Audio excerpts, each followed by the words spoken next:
Olá, você que nos assiste pela TV Alesp. A partir de agora, você acompanha aqui ao vivo, direto do plenário Juscelino Kubitschek, a sessão ordinária de hoje, quarta-feira, 27 de fevereiro de 2019. A partir deste momento, preside os trabalhos da Casa o deputado Doutor Ulisses, do PV. Muito boa tarde. Presente número regimental de senhoras deputadas e senhores deputados, sob a proteção de Deus, iniciamos os nossos trabalhos. Esta presidência dispensa a leitura da ata da sessão anterior. Esta presidência convida o nobre deputado Coronel Telhada para fazer a leitura da resenha do expediente. Perfeitamente, senhor presidente. Nós temos aqui duas indicações. A primeira indicação é do prezado deputado Ricardo Madalena, indicando nos termos regimentais ao governador do Estado que determine a adoção de medidas necessárias visando a liberação de recursos financeiros para a aquisição de um veículo para a área de saúde no município de Taciba, em São Paulo. Temos também uma indicação do prezado deputado Ed Thomas, indicando nos termos regimentais ao governador do Estado que determine aos órgãos competentes a elaboração de estudos e adoção de providências em caráter de urgência, para fins de liberação de R$250 mil, destinados à manutenção dos serviços básicos de saúde em Tarumã. É somente isso, senhor presidente. Esta presidência agradece o nome do deputado Coronel Telhada pela leitura da resenha do expediente. Iniciamos a chamada dos oradores inscritos no pequeno expediente. Com a palavra o nome do deputado Ramalho da Construção.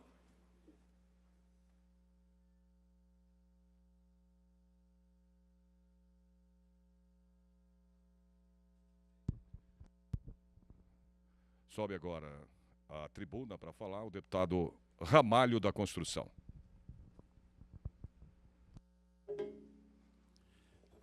Senhor presidente, doutor Ulisses Tassinari, grande parlamentar, médico, senhores parlamentares, aqui na mesa também o nosso coronel Telhada, senhoras e senhores deputados, colaboradores dessa casa, os nossos telespectadores. Eu vim à tribuna desta tarde para falar de um encontro que nós tivemos no Instituto de Engenharia de São Paulo, e eu quero parabenizar o Instituto, nas pessoas de um grande debate que foi feito lá sobre a saúde e segurança do trabalho, lá no nome do engenheiro Jefferson Teixeira, do outro engenheiro Marcelo Rasenberg, engenheiro Ernesto Figueiredo, e também o técnico que coordenou tudo isso, que é o Roberto Sevieri, e tantos outros que tiveram lá. Eu fiquei contente pelo convite, para o debate, por uma matéria tão importante, que é sobre, está aqui passando aqui as fotografias, né, que é sobre saúde e segurança do trabalho. Senhor presidente, como Vossa Excelência, telespectadores vêm acompanhando, o Brasil passa por várias reformas, várias transformações. E digo até que necessárias. No entanto, acho que, na maioria, mal organizadas. O próprio governo atual, eu acho que passa por uma desorganização total no início de governo. Você tem uma ideia, o meu setor, que é o setor da construção civil, que tanto gera emprego e renda, nós perdemos nos últimos 6 anos 1.150.000 postos de trabalho. E essa coisa do acidente de trabalho, em vez de diminuir, porque se diminuir 1/3 dos trabalhadores, deveria ter diminuído também o número de acidentes. Aumentaram. Aumentou-se o número de acidentes. Porque a lei, quando colocada, parece também não foi muito ainda explanada, esclarecida. E muitos acham que é o seguinte: teve a reforma trabalhista, 13.467, e agora pode tudo.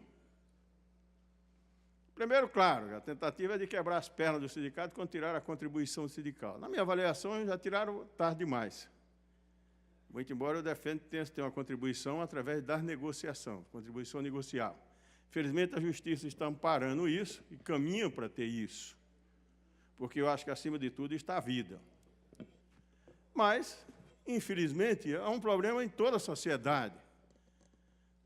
o próprio governo que eu pertenço, o PSDB, saiu matéria ontem na Folha de São Paulo, que nós tivemos um crescimento de homicídio de 2,5%.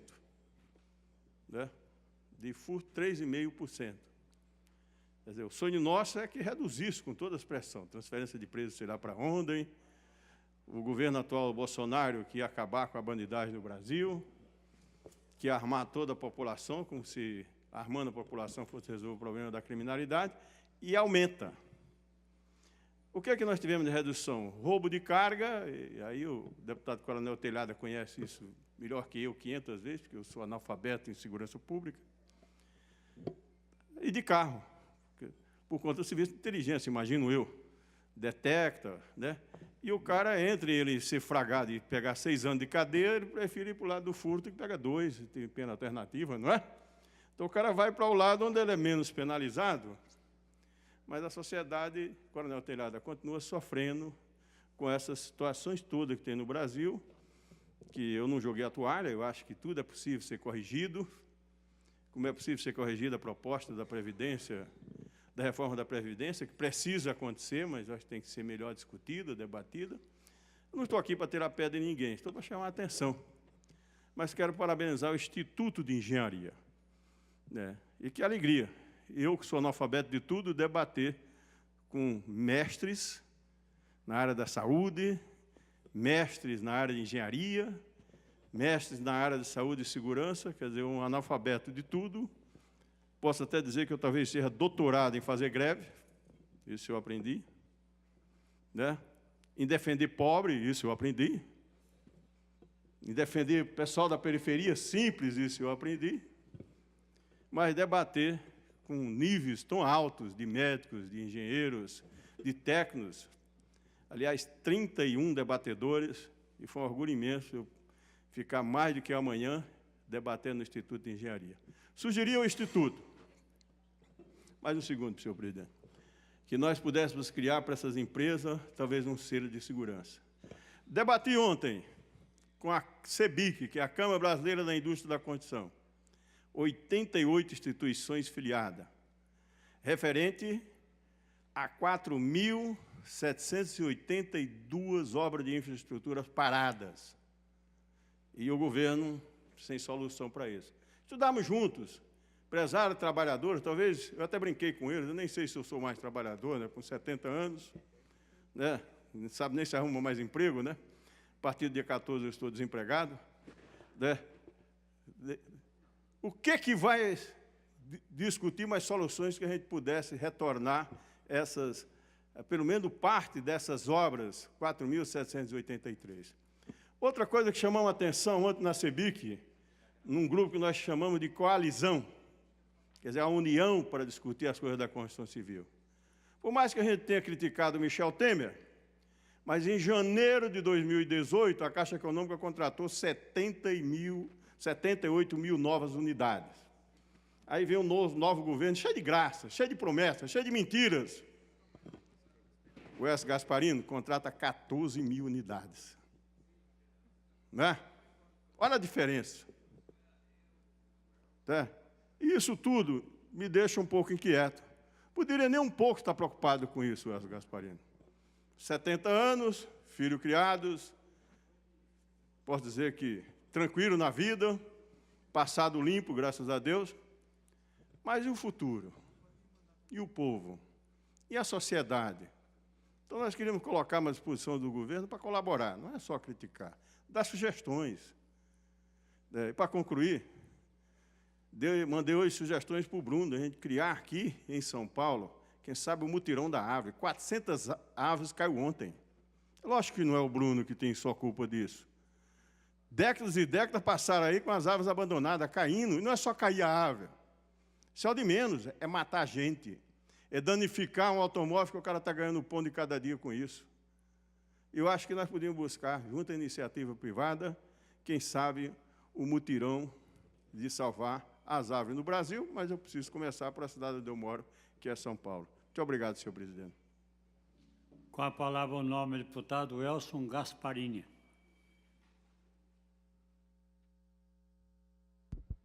Vocês ouviram há pouco as palavras do deputado Ramalho da Construção. Sobe agora à tribuna o deputado Welson Gasparini.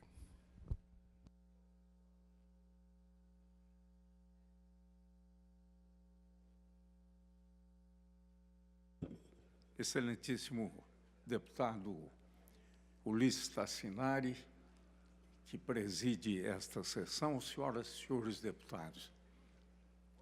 Eu quero falar hoje aqui da tribuna sobre 4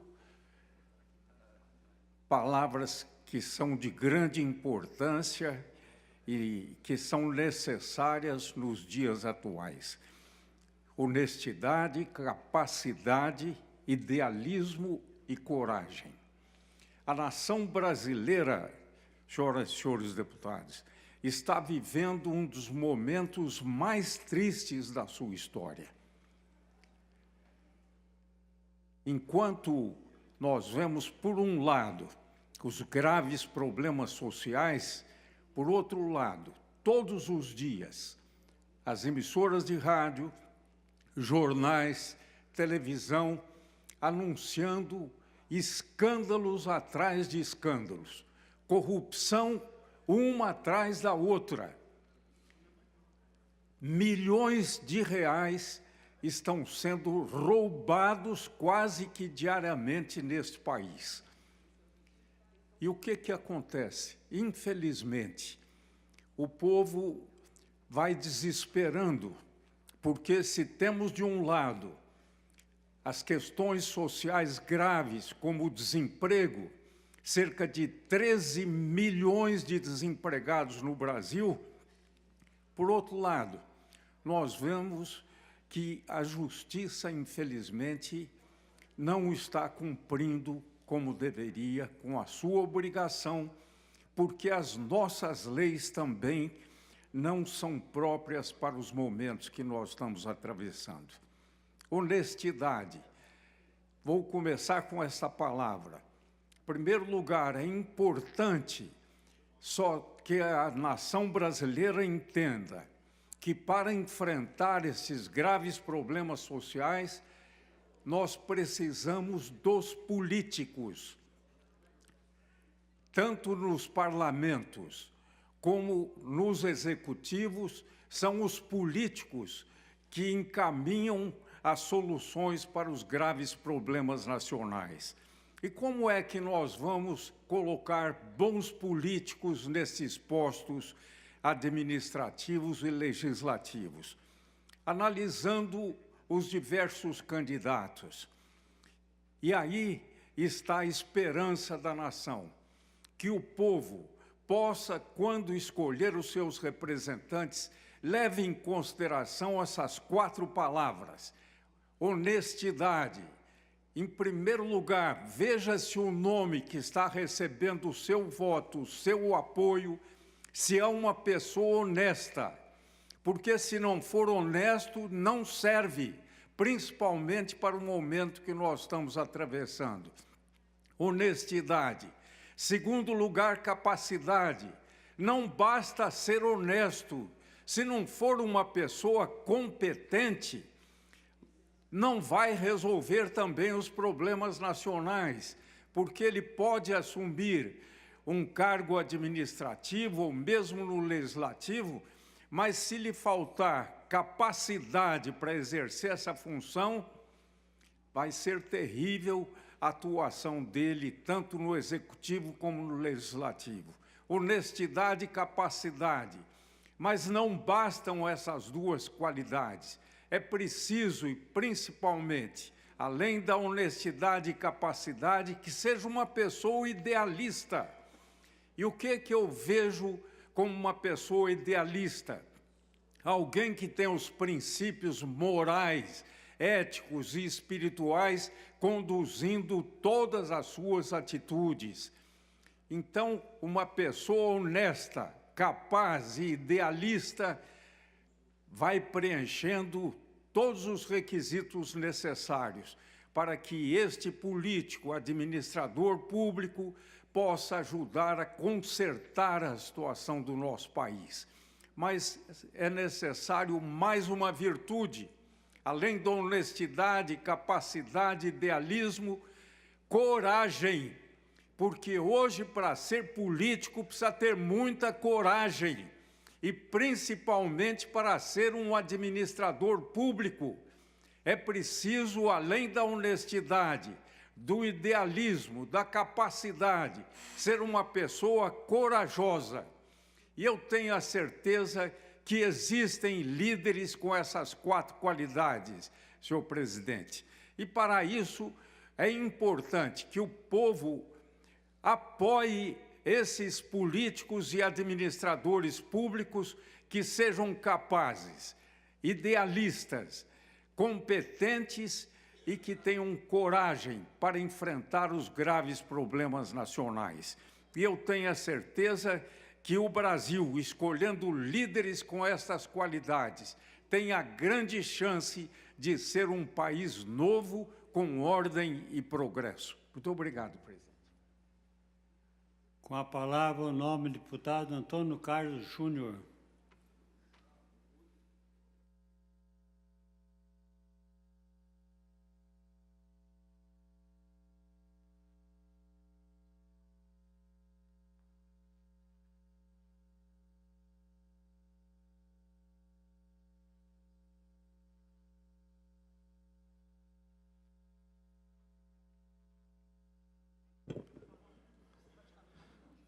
Boa tarde a todos e a todos. Boa tarde, senhor presidente Ulisses.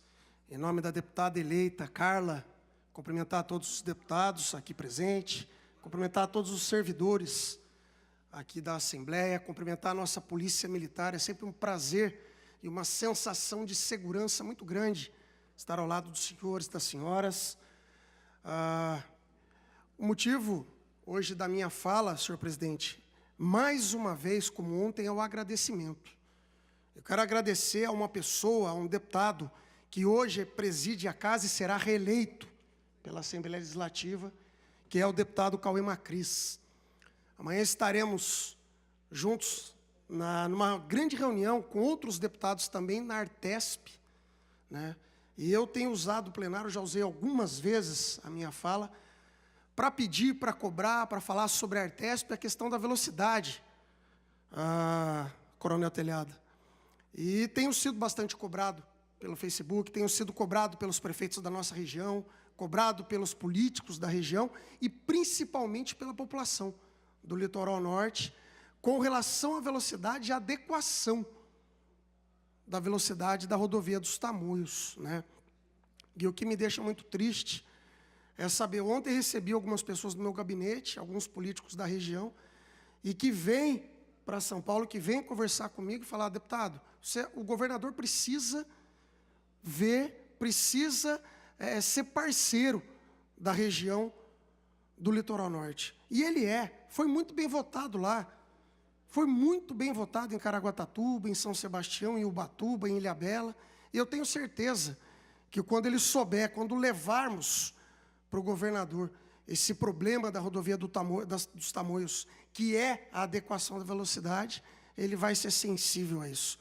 Eu fiz uma conversa com o secretário João Otaviano dias atrás, quase um mês atrás, e levei esse problema para ele. 60 km por hora em vários trechos da rodovia dos Tamoios e 80 km por hora ali, é uma rodovia muito bem feita, é uma rodovia que realmente digna do estado de São Paulo, digna do povo paulista, mas que com essa velocidade, e o que me indigna muito, é que em vários trechos da rodovia, pardais escondidos.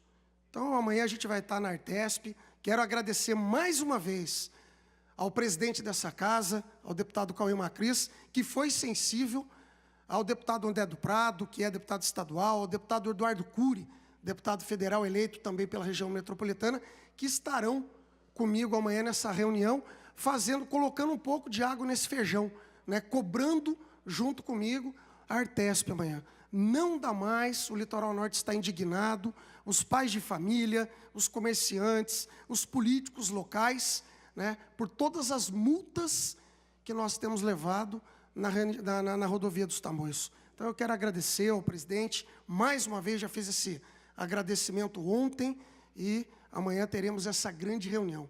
Que Deus abençoe, que seja uma boa reunião e que realmente nós possamos adequar a velocidade da rodovia dos Tamoios para 100 km por hora. Eu já entreguei um projeto, um estudo, né, que dá para elevar até 110 km por hora. Não estamos pedindo isso, estamos pedindo 100 km por hora, e aí, logicamente, vai uma rodovia segura, e os pais de família, os comerciantes, os empresários poderão trafegar naquela rodovia com mais tranquilidade, né, sem perder a sua carteira de motorista. Quando tem que perder, se está a 120, 150, tem que perder mesmo. Não tem outro jeito. Mas a 100 por hora é uma rodovia muito segura e dá para ser feita, dá para ser adequada. Muito obrigado, senhor presidente. Que Deus os abençoe. Com a palavra, o nome do deputado Júlio César.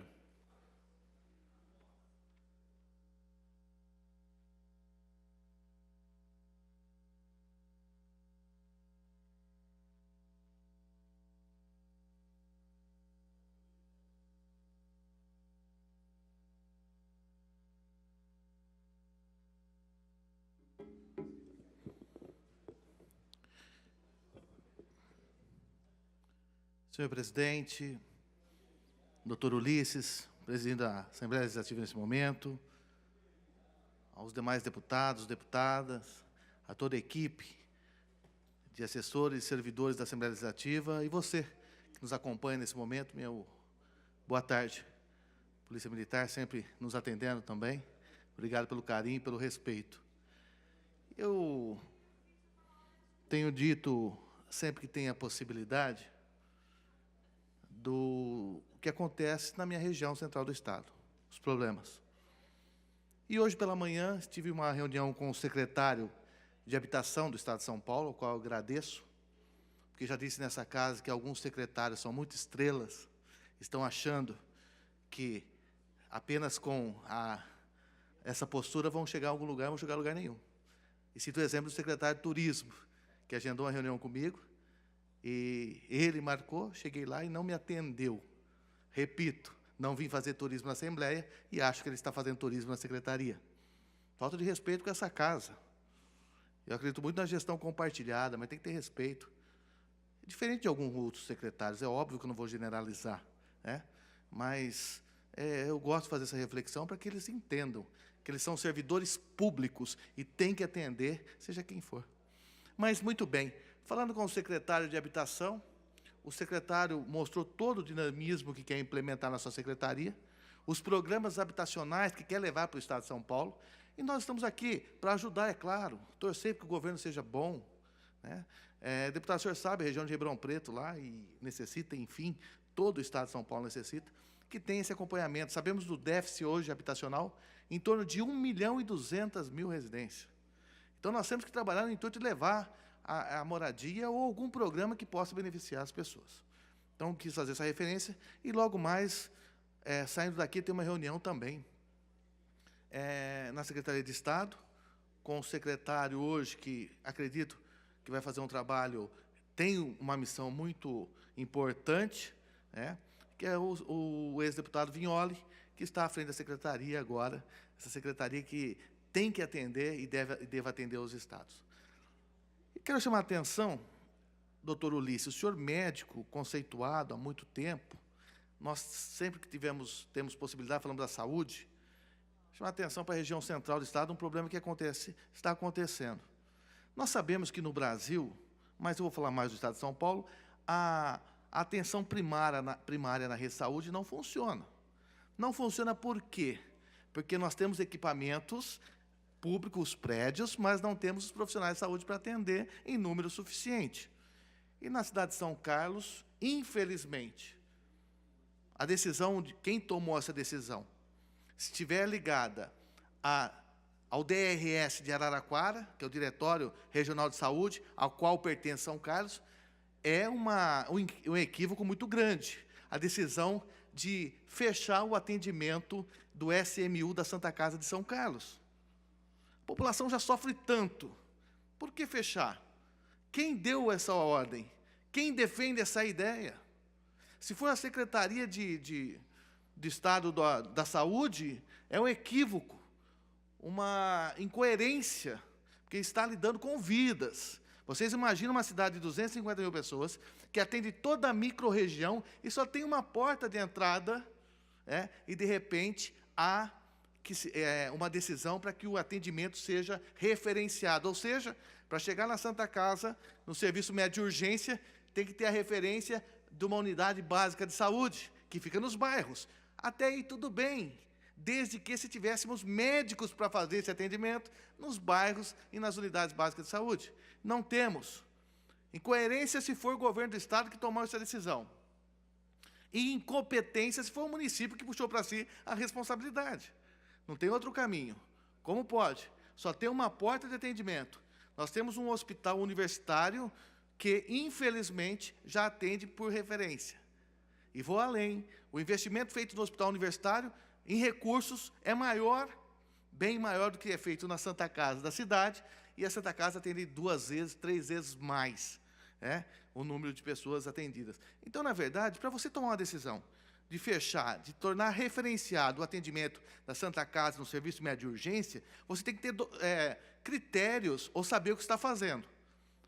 Temos que ter especialistas nas unidades básicas de saúde, para que possa atender a dona de casa, que vai levar o filho ou o pai de família, para depois, sim, estabilizar o setor primário da saúde, com os profissionais da saúde já ocupando os devidos lugares, quem sabe referenciar o atendimento na Santa Casa de São Carlos. Eu defendo muito, eu sempre que tenho possibilidade, consigo recursos para a Santa Casa, mas também defendo toda uma auditoria, conhecer a fundo o critério de recurso, como é gasto, como é pago, enfim, nas Santas Casas de todo o Estado de São Paulo.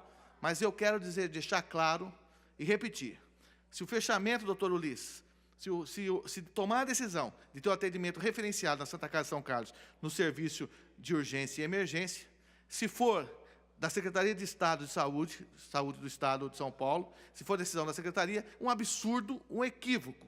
Se for da Prefeitura Municipal, uma incompetência monstruosa, que quem vai perder vai ser a população, mas nós vamos estar aqui lutando para que isso não aconteça. Boa tarde a todos. Com a palavra, o nome do deputado Orlando Bolsoni.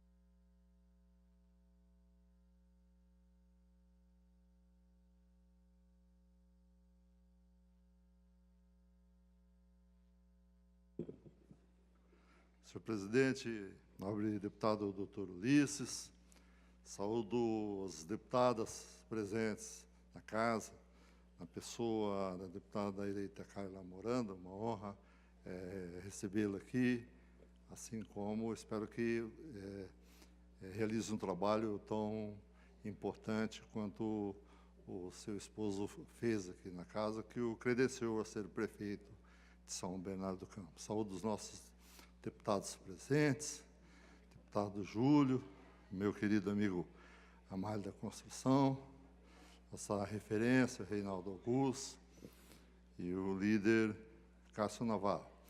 O deputado Rafael Silva. O motivo que me traz a essa tribuna é uma PEC que está sendo discutida e hoje foi aprovada na comissão na CCJ, presidida pelo deputado Roberto Massafera, que trata da denominação dos hoje agentes fiscais de renda, os quais eu tenho a honra de fazer parte dessa categoria, a denominação para auditor fiscal, tal como é no governo federal, porque essa é efetivamente a atividade do agente, o chamado hoje agente fiscal de rendas. Ele é um auditor, é a pessoa que vai examinar, tal qual fazemos lá na Comissão de Finanças, é a pessoa que vai examinar, a partir da contabilidade, buscar indícios, procurar elevar a arrecadação vai procurar combater a sonegação. E nós sabemos o quanto que é importante a receita pública. É um trabalho ligado diretamente ao desenvolvimento. E a nobre deputada que está chegando, os deputados que aqui vão permanecer, Reinaldo Augusto, Rafael, pedir atenção para a Comissão de Finanças, no sentido de que, se não existem os recursos, o trabalho que lembrou aqui o deputado Júlio César, vai faltar o recurso na saúde, vai faltar o recurso na educação. Então, é importantíssimo o trabalho de acompanhar a LOA, então, a lei chamada Lei dos Meios, que é a Lei Orçamentária Anual, o PPA, que vai ser examinado por essa casa, que deve ser enviado até 30 de junho pelo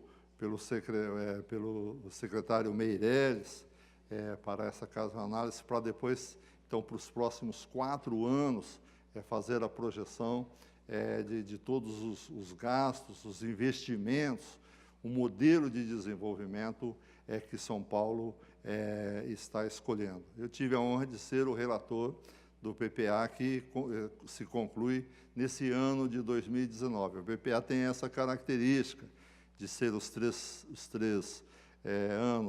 últimos anos, no caso agora da gestão João Dória, e mais o primeiro ano da próxima gestão, para dar exatamente um conceito importantíssimo da gestão da administração pública, nobre Coronel Atelhada, que é exatamente o sentido de continuidade. Então, que existem instrumentos, existem instituições, e o PPA, que é o grande planejamento do Estado de São Paulo, do Brasil, dos municípios, tem essa característica institucional. Ele não é um programa de governo, ele é um programa de Estado, visto que ele passa de um mandato para outro e para dar o conceito e o compromisso de continuidade. E, basicamente, nós vivemos 5 grandes desafios, no meu modo de ver, nesse momento difícil do país. E o primeiro desses desafios é a questão do assembleísmo, então, onde as pessoas falam com tanta facilidade dos assuntos. Se diz em economia, deputado Cássio Navarro, que todos têm uma solução simples, fácil para um problema complexo, só que não é viável. Então, é comum. E o assembleísmo é isso, a pessoa fala, e nós estamos vivendo hoje num momento difícil que passa o país, as pessoas vêm e apresentam soluções fáceis.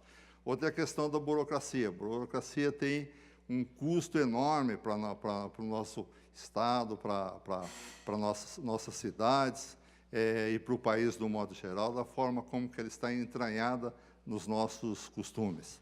A terceira é a questão do corporativismo. Nós estamos vendo na questão da Previdência, onde cada setor defende uma Previdência, uma reforma, mas desde que se preserve o direito da sua classe. O quarto grande desafio é a questão da descontinuidade, que eu acabei de falar, dos governos não darem sequência a planos, tratar planos de governo e dar pouca atenção para os planos de Estado, e mais uma vez lembro do PPA, e finalmente o último é a exclusão. Não só a exclusão no sentido da exclusão social, mas também a exclusão de ideias, a exclusão do debate. Então, esse momento é muito profícuo e nós temos que nos dedicar. O Parlamento Paulista, em especial, o maior da América Latina, tem que ter essa preocupação de construir um novo país, um novo ciclo de desenvolvimento, temos certeza. Daí nós temos confiança naqueles que permanecem. Deputada Carla, deputado Reinaldo Augusto, aqueles deputados que permanecem, deputado Genásio, que há pouco estava aqui, e Coronel Telhada. Então, sucesso e a certeza que nós continuaremos o nosso trabalho, ou na universidade, ou nas nossas atividades, ou na liderança dos sindicatos. Nós vamos continuar o nosso trabalho, com certeza. Muito obrigado. Com a palavra, o nobre deputado Coronel Telhada.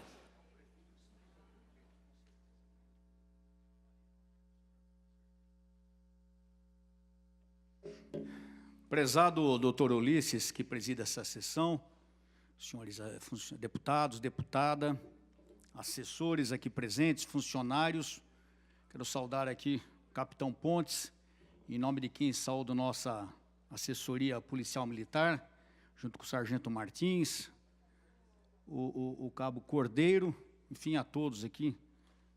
Muito obrigado pelo serviço que os senhores têm prestado à Assembleia através da nossa assessoria policial militar. Falando em polícia militar, nós tivemos mais um policial morto, dessa vez na cidade de Natal, no Rio Grande do Norte. Diariamente, nós aqui, infelizmente, relatamos policiais que são mortos pelo crime no Brasil. E acho que em lugar nenhum no mundo acontece isso. 1, 2, 3 policiais todos os dias. E esse policial é um policial aposentado, foi morto lá no bairro do Alecrim, em Natal, no Rio Grande do Norte. É um policial de 43 anos de idade, Luciano de Aquino Ramos.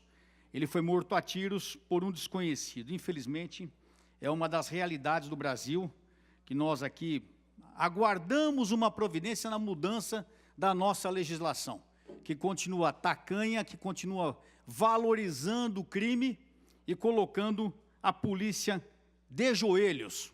Entre outros tantos, aí nós temos a famigerada audiência de custódia, que coloca um monte de criminosos na rua, as famigeradas saidinhas de Natal, Dia das Mães, Dia dos Pais, enfim, da Páscoa, tudo que é feriado, o bandido sai da cadeia, porque é uma colônia de férias a cadeia aqui no Brasil. Ele está puxando pena, mas ele tem condição de ter férias. A cadeia no Brasil é uma beleza. Parabéns, Brasil, pela maneira que o senhor trata seus criminosos. Não é à toa que todos os criminosos fogem para o Brasil, porque nós vemos que aqui o criminoso ele é valorizado em detrimento do cidadão e das polícias que lutam para manter a ordem aqui, mas não é fácil. Senhor presidente, eu queria falar de um assunto que outro dia eu já comentei aqui, que me causa muita estranheza, que é o assunto de desativar o viaduto Costa e Silva, o famoso Minhocão, para fazer um parque, onde serão gastos 38 milhões de dinheiro do contribuinte, do trabalhador. Isso me causa estranheza porque está sobrando dinheiro, está sobrando 38 milhões, porque se vão gastar num absurdo para fazer um parque, em detrimento do trânsito, vão acabar. O trânsito de São Paulo já está caótico, já está uma porcaria, e vai piorar, porque eles vão fechar o Minhocão, eu não sei onde eles vão fazer a ligação leste-oeste na cidade.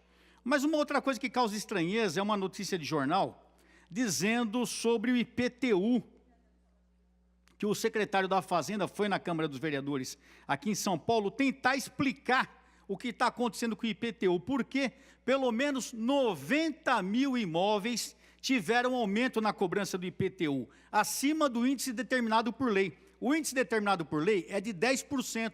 Ao ano, quando a mudança de ano, é 10% em cima do IPTU, segundo a lei. E alguns casos aqui tiveram mais de 50%.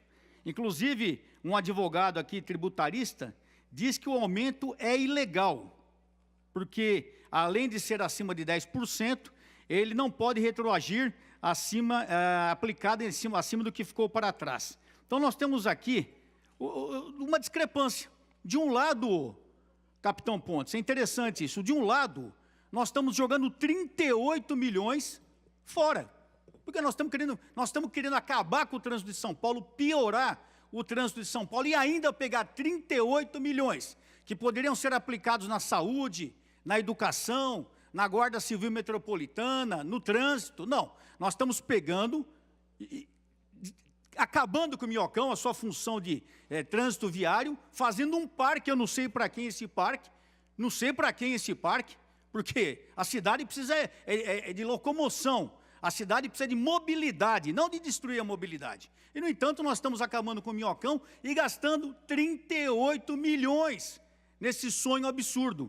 E, ao mesmo tempo, nós estamos punindo o cidadão, aumentando IPTU. Sem falar aqui que o deputado Antônio Carlos falou agora há pouco das rodovias, do absurdo das multas nas rodovias, do excesso de... Aqui em São Paulo virou um parque de multa. Aqui em São Paulo o negócio está interessante. Onde eu moro existe uma rua sem saída atrás do condomínio onde eu moro. Ali atrás, a CET está todo dia lá, rebocando veículos e multando veículos numa rua sem saída. E na rua em frente, que é uma grande avenida em São Paulo, é um absurdo, você não consegue andar e você não vê a CET. O interessante, senhor presidente, sabe o que é? É que do lado dessa rua sem saída tem um estacionamento. A impressão que causa é que a CET trabalha para aquele estacionamento. Por quê? Os carros não podem parar na rua, tem que parar no estacionamento. E ali os carros são rebocados, são multados, e onde precisa da CET, que é no cruzamento, que é no trânsito, o dia que tem jogo, que é um absurdo, o senhor não manda, a gente não vê a CET. Então, eu acho que a prefeitura tem que colocar a mão na consciência e entender, lembrar que pelas promessas de campanha do hoje governador João Dória, quando foi prefeito, é que ele iria trabalhar pela população, iria ajudar a população. E isso nós não estamos vendo, porque além de trabalhar para atrapalhar o trânsito, a mobilidade, o nosso prefeito, o Bruno Covas, que é nosso amigo, nós temos consideração, prefeito Bruno Covas, por favor, se junte com o seu secretariado e veja o que está acontecendo. Isso é um absurdo. Nós acabarmos de prejudicar o trânsito de São Paulo, gastarmos 38 milhões do dinheiro público num parque, enquanto nós temos hospitais em situações precárias, escolas em situações precárias, sedes da Guarda Civil em situações precárias, gastarmos 38 milhões num parque. Será que é hora para isso? Quem será que vai se beneficiar com isso, deputada Marcialia? Quem será? Não é a população. Se for 20, 30 mil pessoas que talvez morem ali nas imediações, mas e o resto da cidade? Se for assim, todo cidadão que mora numa avenida com grande movimentação vai querer que a avenida seja fechada também. Eu também queria, porque perto de casa é um inferno o trânsito. Vou pedir para fechar a avenida também, deputado Ulisses. Então, gente, vamos colocar a mão na consciência. Nós que estamos na política hoje, nós fomos eleitos para trabalhar pelo povo, para ajudar o povo. Não é para ajudar a empresa particular, não é para ajudar amigo, não é para ajudar as nossas vontades. Nós estamos eleitos para trabalharmos pelo povo, e o povo vai cobrar isso. Muito obrigado, senhor presidente. Com a palavra, nobre deputada Márcia Lula Lia.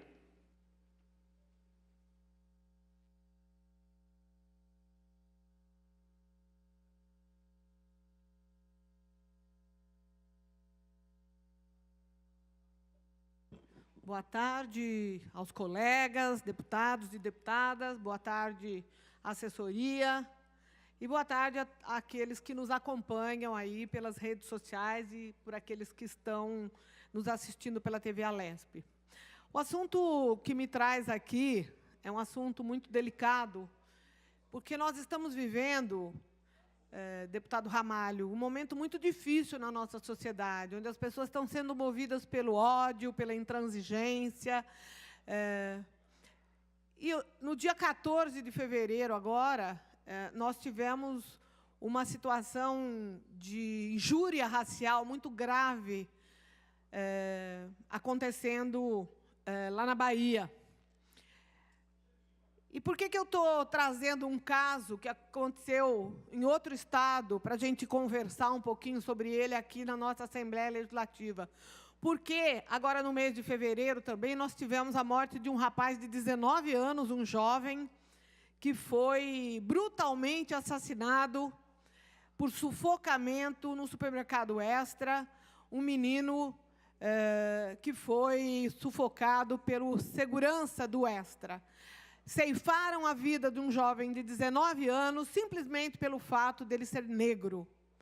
E nós tivemos agora a mesma situação acontecendo, só que o Crispim Terral, que é um negro de 34 anos, ele tomou as atitudes e o gerente da Caixa Econômica foi afastado, houve intervenção do Ministério Público, e é importante que a gente fale isso para que as pessoas saibam, inclusive, que nessa casa nós temos um SOS Racismo, que nós temos um órgão institucional que pode dar encaminhamento e orientações para casos semelhantes a esse. Como é que foi o caso do Crispim? Esse moço ficou por 4 horas aguardando ser atendido, presidente, doutor Ulisses, numa agência da Caixa Econômica Federal. 4 horas ele ficou sentado, aguardando para ser atendido. Acabou o horário do expediente, fecharam o banco, e depois de 4 horas disseram para ele, olha, acabou o expediente, o senhor não vai ser atendido. Esse rapaz estava com a sua filha de 15 anos de idade. E ele disse, não, eu aguardei por 4 horas, não é justo. Vocês precisam me atender, eu estou aqui, eu esperei a minha vez, agora é a minha vez, eu quero ser atendido. E o que aconteceu? O gerente disse que ele não seria atendido, que não haveria possibilidade dele ser atendido. Como o gerente se recusou a atendê-lo, o que fez o Crispim? Ele disse, olha, da agência eu não saio enquanto eu não for atendido.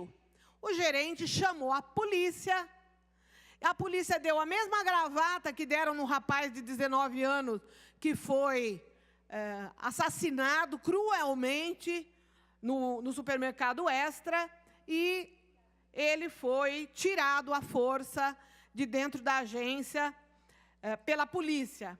E o gerente mencionou a seguinte frase, e ele será processado criminalmente por isso, porque isso é crime de racismo e é crime inafiançável. Abre aspas, gente desse tipo só sai daqui algemado. Quer dizer, pelo simples fato do rapaz ser negro, ele foi retirado de dentro da agência da Caixa Econômica Federal, nessas condições, e a denúncia foi feita pelos mecanismos legais. O gerente da Caixa Econômica foi afastado, vai responder por processo, por crime de racismo, e a gente precisa começar a parar para pensar que sociedade que nós queremos. Nós não queremos uma sociedade onde predomine a intolerância. Nós não queremos uma sociedade onde predomine o ódio. Nós não queremos uma sociedade onde predomine o preconceito, porque a pessoa é periférica, porque a pessoa é negra, porque a pessoa tem uma vestimenta diferente, muitas vezes, da nossa. Nós estamos, hoje, com um índice, deputado Ramalho, que é alarmante. Dos homicídios que acontecem no Brasil, 71% dos homicídios são contra pessoas negras. 71% das pessoas que morrem nesse país, elas são negras. É algo assustador. A cada 23 minutos no Brasil, morre um negro. A gente está aqui, está morrendo um, daqui 23 minutos está morrendo outro. É muito grave a situação que a gente está vivendo. Então, o Ministério Público da Bahia providenciou uma representação. A filha, é bom que se diga, a filha do Crispim, de 15 anos, estava junto com o pai. E quando começou aquela confusão na agência da Caixa Econômica Federal, a filha entrou em pânico, em desespero. A criança chorava muito, uma menina de 15 anos, e nem pela sensibilização do choro da filha daquela pessoa, o gerente recuou um momento que fosse. Então, assim, é uma situação muito grave, é uma situação alarmante, é uma situação que a gente não pode ver prevalecer no nosso país. Enquanto a gente não perceber que a educação é o que vai transformar, de fato, a nossa sociedade, fazendo com que as pessoas tenham valores, com que as pessoas tenham respeito umas pelas outras, enquanto a gente ficar achando que só cantando o hino nacional nós vamos resolver os problemas da educação no Brasil, nós seremos uma sociedade atrasada, uma sociedade que não respeita as pessoas, que não respeita a diversidade, que não respeita as diferenças, que não respeita o ser humano na sua integralidade. Não adianta nada as pessoas irem na igreja, quer seja na católica, nas protestantes, nas pentecostais, e sair de lá com o coração cheio de ódio. As pessoas precisam saber que a gente tem que olhar para as pessoas como se elas fossem nossas irmãs, como se elas fossem a nossa continuidade. Nós não podemos aceitar discriminação racial da forma como foi feito com o Crispim lá na Bahia. E que a gente use isso como exemplo, deputado Barba, para que aqui o nosso SOS Racismo seja um órgão eficiente, eficaz e que consiga combater esse tipo de violência que tem acontecido com as pessoas negras nesse Brasil. Nós não vamos admitir, nós vamos fazer com que o nosso SOS Racismo funcione de fato, para a gente coibir esses abusos absurdos que acontecem no nosso Brasil. Muito obrigado e desculpa ter passado do meu tempo.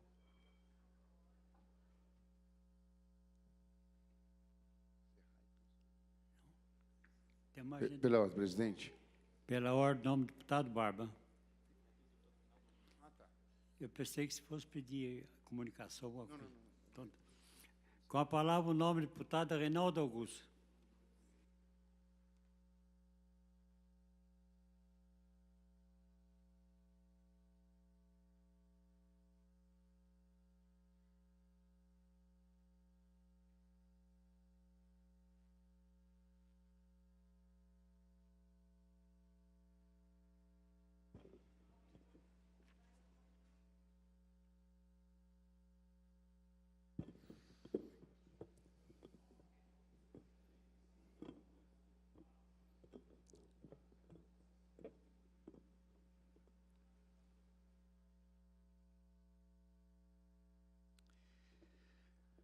Senhor presidente, doutor Ulisses Tassinari, obrigado pela oportunidade que preside essa sessão, aos demais deputados, deputadas, aos nossos cidadãos paulistas, e nós todos que viemos aqui a essa tribuna, viemos para defender e trazer os anseios do povo paulista.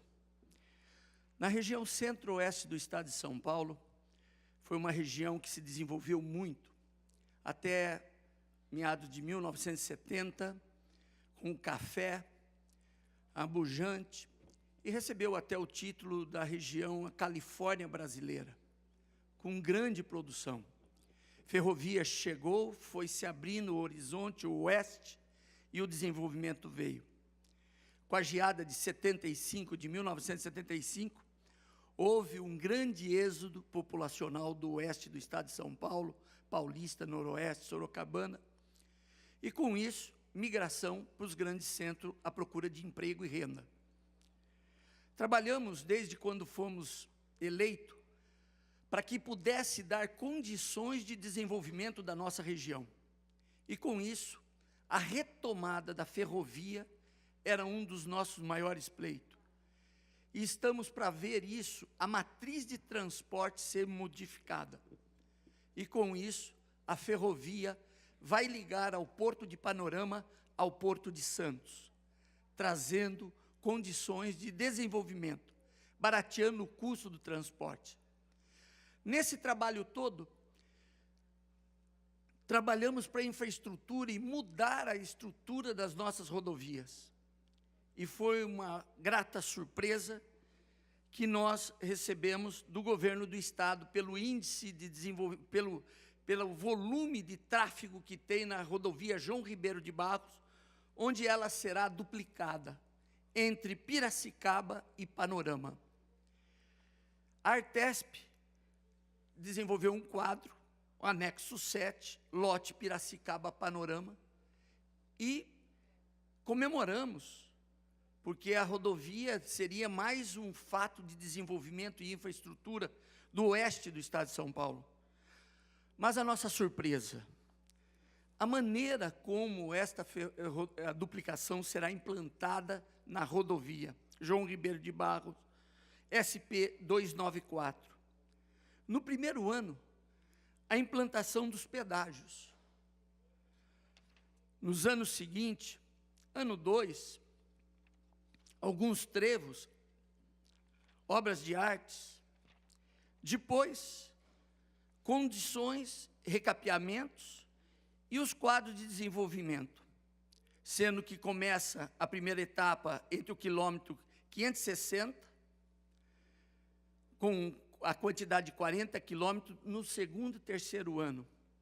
E assim sucessivamente, com 3 etapas no terceiro, quarto e quinto. Mas os pedágios no primeiro ano. Ora, o que nós estamos precisando? Não sou contra a privatização, não sou. Mas existem lugares que o Estado tem que estar presente. É necessário que nas regiões cujo IDH são menores, o Estado faça a sua intervenção. E nós não podemos colocar a quantidade de presídios, de praças de pedágio que serão colocadas na região Ribeiro de Barros, em uma região pobre, que precisa de desenvolvimento, para que a gente possa chegar aos grandes centros. Então, da forma como está esse lote, eu pediria ao nosso governador que olhasse com muita atenção, porque se tem uma região que precisa da intervenção do Estado de São Paulo, é o centro-oeste do Estado de São Paulo. A João Ribeiro de Barros precisa desse olhar, precisa da duplicação. O número de mortes que lá existem, viemos trabalhando há muitos anos para tirar dos trevos que eram feitos em níveis, foi modificado e agora nós estamos com essa expectativa da duplicação. A região não tem condições de se desenvolver dessa maneira. E queria dizer, uma das formas que foram colocadas na região para o desenvolvimento foi os presídios, a qual eu sempre lutei contra o volume de presídios que foram para lá. E esta mesma região se transformou na maior número de presos populacional do mundo. Do mundo. Como forma de desenvolvimento, alguns prefeitos colocando 1, 2, 3, 4 presídios na sua cidade, para ver se aumentasse o recurso para a prefeitura. Eu pediria mais uma vez ao nosso governador, se tem uma região que o Estado tem que estar, e a população e a região não pode pagar, é no centro-oeste do Estado de São Paulo, na João Ribeiro de Barros. Portanto, senhor presidente, agradeço a oportunidade, mas queria dizer, é hora do Estado de São Paulo desenvolver o centro-oeste, porque é uma região pujante e tem condições de se desenvolver por si só, se o Estado olhar e dar condições. Muito obrigado, senhor presidente. Senhoras deputadas e senhores deputados, tendo se esgotado o tempo regimental, nós damos por encerrado o pequeno expediente e iniciamos o grande expediente. Pela ordem, senhor presidente. Pela ordem, nome do deputado Cássio Navarro. Para falar pelo artigo 82. Seu pedido é regimental. Tem a palavra o nome do deputado Cássio Navarro, pelo artigo 82. Sobe a tribuna agora para falar o deputado Cássio Navarro.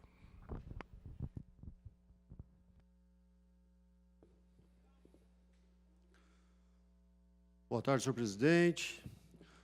Todos os deputados, deputadas que fazem parte aqui da Assembleia Legislativa. Gostaria de cumprimentar toda a assessoria que nos auxiliam aqui nos trabalhos no plenário. Eu queria aproveitar esse momento para poder estar falando um pouco sobre algumas ações do nosso governo do Estado de São Paulo, que tenho muito orgulho de participar pelo meu partido e que ainda tenho orgulho de ter apresentado propostas que fizeram aí, se transformaram leis e que hoje ajudam no dia a dia de muitas pessoas. Quero levar a atenção num momento em que nós temos aí notícias de alguns desastres que ocorreram aí em outros estados. Quero levar a atenção ainda aqui no nosso estado de São Paulo, em diversas regiões, que tivemos estragos ocasionados pelas fortes chuvas. Isso foi o que motivou aquele projeto que eu coloquei, então, nessa casa, que falava sobre as questões emergenciais. E que, depois de muita discussão com o governo, com a Defesa Civil, hoje é praticamente comum as pessoas receberem mensagem nos seus telefones, através do SMS, dizendo aí de eventos previstos para ocorrer na sua região, no seu CEP, no seu código de área de telefone. Por isso, queria levar atenção às pessoas que receberem essas mensagens, que é uma mensagem enviada pelo governo através da Defesa Civil, para que vocês possam se prevenir, se protegerem desses eventos que vêm acontecendo, nessas questões emergenciais, para que as pessoas possam ser avisadas com antecedência e se protegerem.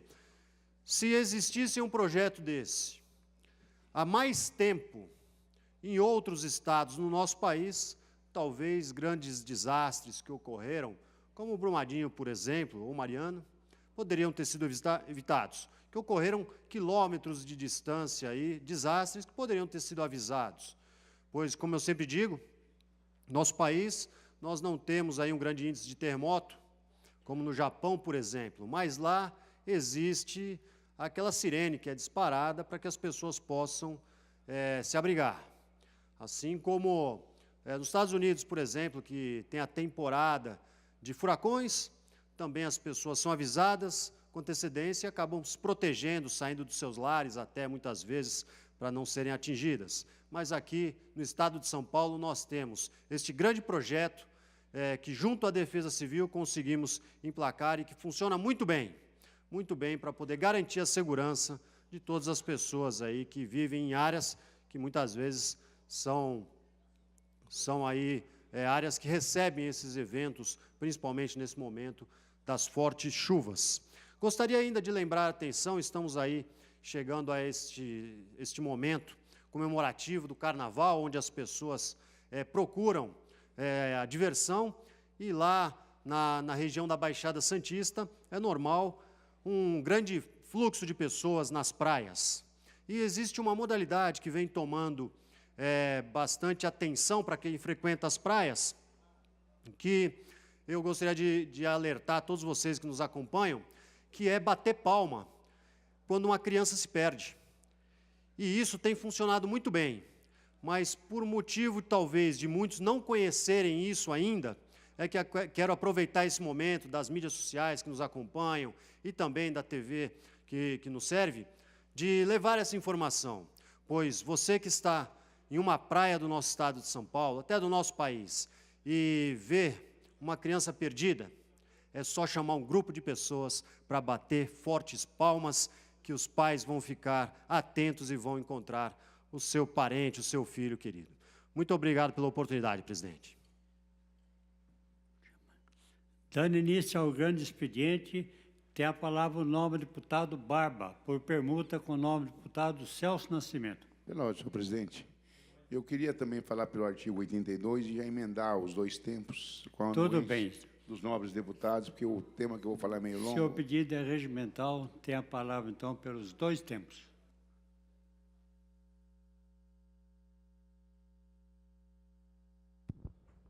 Portanto, terminamos há pouco o pequeno expediente, entramos no grande expediente. Sobe agora a tribuna para falar o deputado Teonírio Barba, do PT. Senhor presidente Ulisses, senhoras deputadas, senhores deputados, primeiro agradecer ao deputado Celso Nascimento, aí, que fez a permuta do tempo comigo, e queria solicitar para colocar o vídeo, um pequeno vídeo que nós vamos passar aqui, que é sobre um ato que teve ontem na Ford. Então, vamos... Que aqui terá uma luta histórica novamente. Não será brincadeira. A Ford precisa ter juízo, precisa ter compromisso social como o país, com a cidade de São Bernardo e com a região do ABC. Que a luta dos trabalhadores da Ford não é simplesmente a luta daquela montadora, mas do conjunto de trabalhadores. Dizer para os comerciantes e comerciários que a luta dos metalúrgicos não é apenas a luta dos trabalhadores da Ford, mas essa aqui é uma luta do conjunto de trabalhadores, independentemente da categoria na qual faça parte. E passo para você também fazer a sua saudação. Muito obrigado, companheiro Sapinho.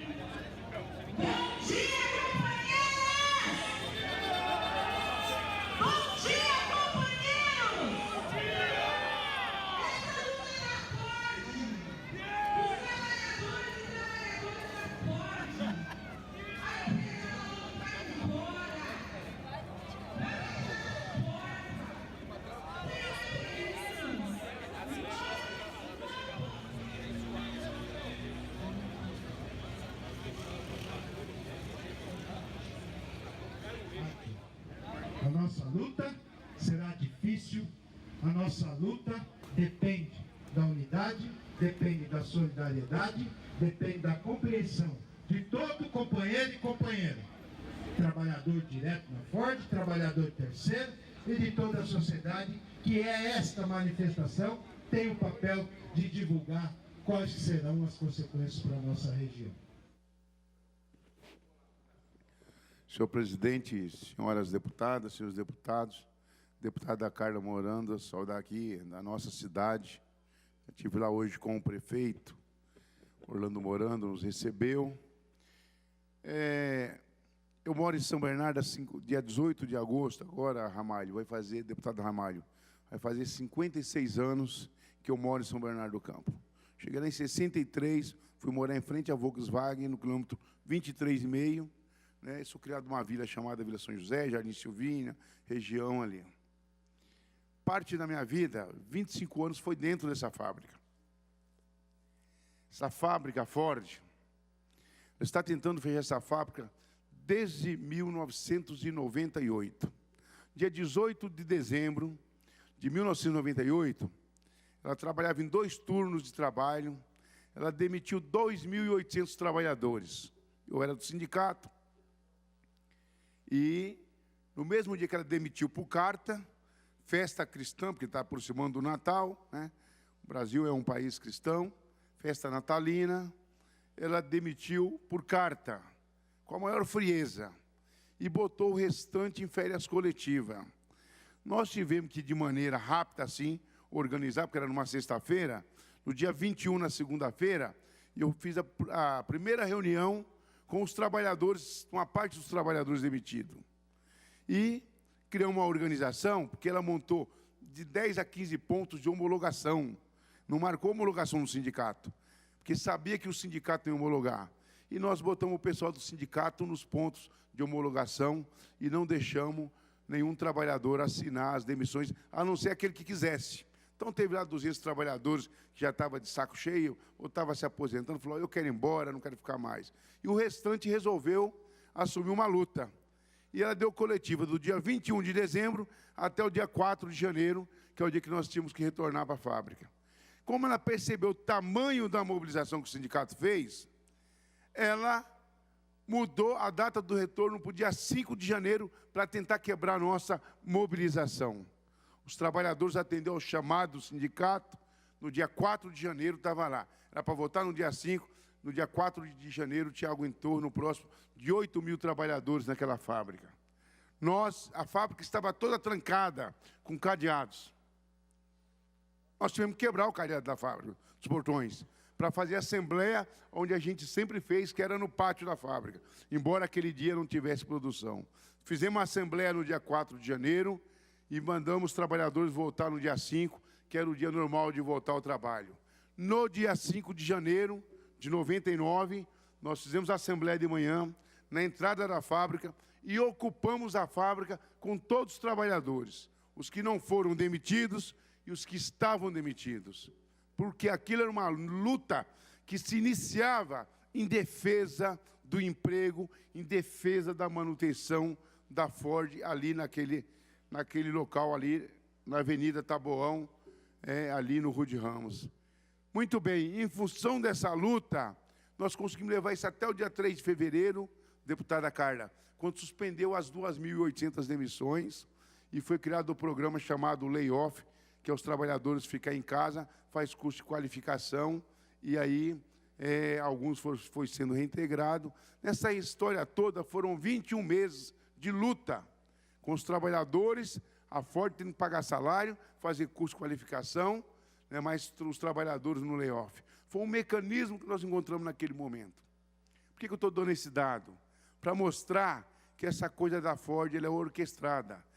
Desse dia 3 de fevereiro, que foi o dia que acabou essa luta, 3 de fevereiro de 99, nós fomos para os Estados Unidos e construímos um acordo de garantia de emprego que durou por 5 anos. Esse acordo de garantia de emprego, durante os 5 anos, Ramalho, nós tínhamos que discutir a reestruturação da fábrica, a produtividade e a competitividade da fábrica. E nós fizemos isso de 2001 até 2005, discutimos a produtividade, a competitividade, surgiu a Ford Bahia, criamos uma cláusula dizendo que produtos e equipamentos de São Bernardo ou do Estado de São Paulo não poderia ser transferido para a Bahia. Foi uma cláusula que, inclusive com a participação do nosso Diese, você conhece muito bem, a minha participação pessoal para ajudar a construir essa cláusula, para evitar que a Ford fechasse aqui e levasse tudo para a Bahia. Então, nós estamos diante desse dilema. Discutimos, aí veio o lançamento do Casinho, e quando foi em 2011, nós vimos que o produto não andava, começamos a discutir com a fábrica. Do dia 3 de março de 2011 até outubro de 2011, nós discutimos a vinda do New Fiesta. Tinha um Fiesta que era produzido na Bahia, a fábrica ia encerrar a produção dele, e tinha um New Fiesta que era feito na Europa, foi mandado para o México e foi trazido do México para o Brasil. Então, esse é o carro que é produzido em São Bernardo, que é chamado de New Fiesta. E um caminhão extra pesado que era feito na Turquia. A Ford tem 2 fábricas de caminhões no mundo, uma no Brasil e a outra na Turquia. Então, para trazer esse caminhão extra pesado e o New Fiesta, foi 1 bilhão e 470 milhões de reais de investimento, sendo 670 milhões para o caminhão extra pesado, 800 milhões para o New Fiesta. Com isso, nós pensamos, vai ter uma nova família de carro, você faz vários modelos em cima de uma plataforma, então você pode fazer 5, 6 modelos, então falamos, a gente vai salvou pelos próximos 20 anos, essa fábrica está resolvido. E aí o New Fiesta foi lançado dia 23 de março, lançamento público no Paço Municipal de São Bernardo. Foi lançado lá em São Bernardo do Campo. E não durou praticamente 8 anos, porque não chegamos em março ainda, e veio um anúncio da Ford na terça-feira da semana passada. É lamentável, o presidente da Ford Brasil, o Lailo Walters, mentiu na Fenatran, quando ele afirmou para o sindicato que a fábrica não seria colocada à venda e também não fecharia a fábrica. E é porque naquele momento, a Fenatran, eu não me lembro agora a data, mas deve ter sido setembro ou outubro, por que naquele momento faz aquilo? Porque até então estava discutindo, Ramalho, uma coisa chamada Rota 2030. É um novo produto para o setor automotivo brasileiro, que vai até 2030. O que discutiu-se lá e aprovou-se lá em novembro? A renovação dos incentivos para as fábricas, para as montadoras no Nordeste. E a fábrica, a Ford tem a Troller no Ceará e a fábrica da Ford lá em Camaçari. Então, a Ford tomou uma ação muito ruim. O impacto na cidade de São Bernardo, o impacto no ABC é de 1,3 bilhões de reais com o fechamento da Ford. Esse 1,3 bilhões de reais é o que está envolvido na cadeia no setor automotivo. Aqui nós estamos falando de receita, do que é produzido, de tudo que está envolvido, é só ali. Na cidade de São Bernardo, são 560 milhões de reais o que é o envolvimento de toda a cadeia. Eu estou falando aqui de receita, eu não estou falando de emprego. De emprego envolvido, cada um emprego numa montadora significa 9 empregos na cadeia, somado autopeça, eletroeletrônico, parafuso, peça, transporte, logística. Eu não estou falando ainda de serviço e comércio ligado à indústria, e nem estou falando do serviço comércio natural, que é quando a gente vai no salão de beleza. Então, isso significa algo em torno de 25 mil trabalhadores na cadeia envolvidos diretamente, que perderão os empregos, não tem outra coisa que vai substituir, e mais os 3 mil trabalhadores direto da Ford e mais 2 mil prestadores de serviço que existe lá dentro da Ford. Então, é um problema grave para o ABC. Estou falando de 1 bilhão e 300 no ABC. No Brasil, só a planta de São Bernardo, a Ford de São Bernardo, significa 2 bilhões e 800 milhões de reais de receita daquilo que é produzido por conta das transações que tem no Brasil inteiro. Então, o impacto na região é muito grande. A Ford tem capacidade de produzir por ano. O ano passado ela produziu algo em torno de 9 mil, 10 mil caminhões e 15 mil automóveis. Gerou para a cidade, ano passado, palavra do prefeito Orlando Morano, 14 milhões de reais ligados ao ICMS, e também dados confirmados pelo DIESE, Fundação SEAD e URCS e outros órgãos que medem isso, 14 milhões do ISS, de ICMS e 4 milhões de ICMS. Isso é um imposto gerado, né, na cidade nesse ano, que é um ano ruim de produção. Veja bem, a Ford tem capacidade de produzir algo em torno de 45 mil caminhões por ano, sem fazer hora extra, só trabalhando 237 dias normal de produção. Tem capacidade de fazer 140 mil carros no ano, mais ou menos, sem precisar de sábados de hora extra. Olha do que eu estou falando, não é, gente, não é qualquer coisa, é muito dinheiro que está envolvido nisso. E é muito dinheiro que eles estão usando para anunciar o fechamento. Não para anunciar o fechamento. Para anunciar o fechamento é uma bagatela de 460 milhões de dólares. O problema é que o que está envolvido é 11 bilhões para reposicionar o negócio dela no mundo, e para reposicionar os negócios dela no mundo, ela anuncia o encerramento da fábrica de caminhões. O que a Ford está fazendo, Ramalho? Nós vimos, alguns anos atrás, 3, 4 anos atrás, o incêndio da Boate Kiss. Ninguém está preso, nenhuma família foi indenizada. Aí vem Mariana, 2015. Barrado estoura, ataca o meio ambiente, ninguém está preso, nenhuma família foi indenizada. Brumadinho, 310 mortos, uma geração de órfãos na cidade de Brumadinho, ninguém está preso, aquele é assassinato. Aquilo não é tragédia, aquilo é assassinato. Porque quando aconteceu Mariana, poderia ter chamado de tragédia, porque nunca tinha acontecido. Mas se aconteceu Mariana, sabia que e tinha investigação, estudo que Brumadinho podia estourar. Então tinha que fazer o quê? Começar a usar tecnologia para poder secar aquilo e eliminar a condição de estourar aquilo. Então deixaram com laudo aprovado o ano passado, então aquilo é assassinato da Vale do Rio Doce. Isso aqui também, vamos ver como é que vai terminar. Aí vem o Ninho do Urubu, 10 garotos mortos lá. Aí vem a Ford e anuncia 3 mil demissões. O que a Ford está fazendo não é diferente do que a Vale fez com o Brumadinho, que a Vale fez com a Mariana, que os donos da Boate Kiss fez lá em Santa Maria, que o Flamengo fez lá no Ninho do Urubu. Porque pode resultar degradação de famílias. Uma família, quando perde o emprego, você é sindicalista, você sabe disso, quando a construção civil anuncia uma quantidade de demissão, como é que os trabalhadores e as trabalhadoras entram em crise. Então, nós tivemos hoje reunido com o prefeito, né, que o prefeito está com uma postura muito boa nessa questão da Ford, solicitamos a ele para agendar, daqui até sexta-feira, uma reunião com o João Dória e com o Meirelles, porque nós queremos discutir essa questão da renovação do ICMS da Bahia. Não é que nós queremos que a Bahia feche, não, mas queremos provar para o governo federal que a Ford deu um golpe em São Bernardo, mas também deu um golpe no governo federal, que esperou renovar o ICMS da Bahia, o IPI da Bahia, para poder anunciar o fechamento de São Bernardo.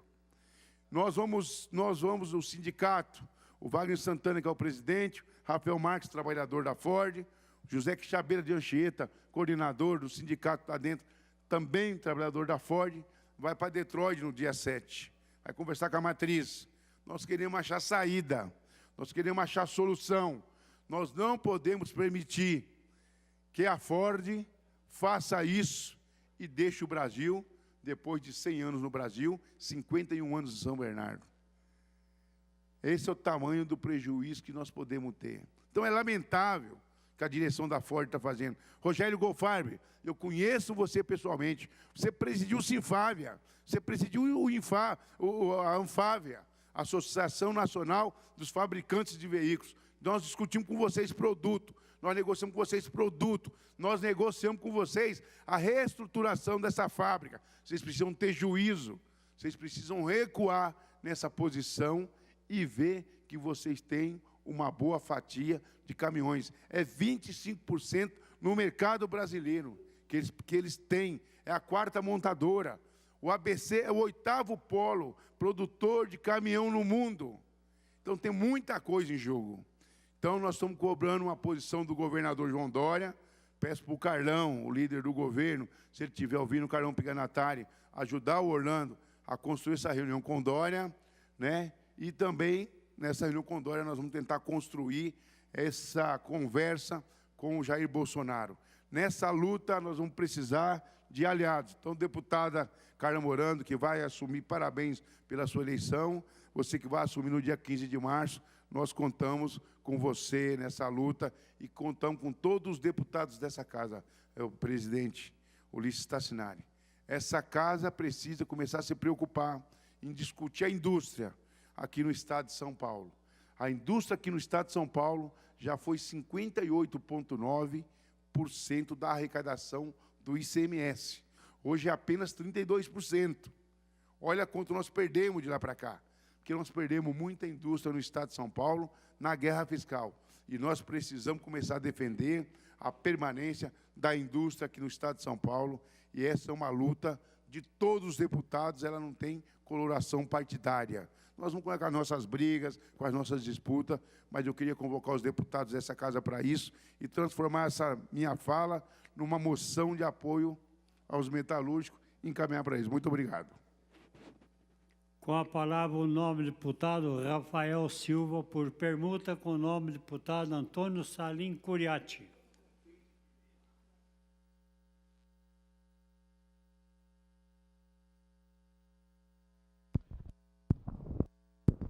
Você, telespectador, ouviu, portanto, as palavras aqui no plenário do deputado Teonírio Barba, do PT.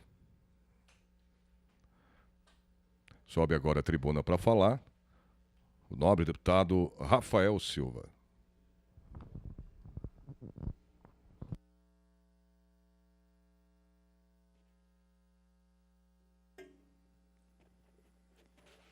Senhor presidente, nobres colegas,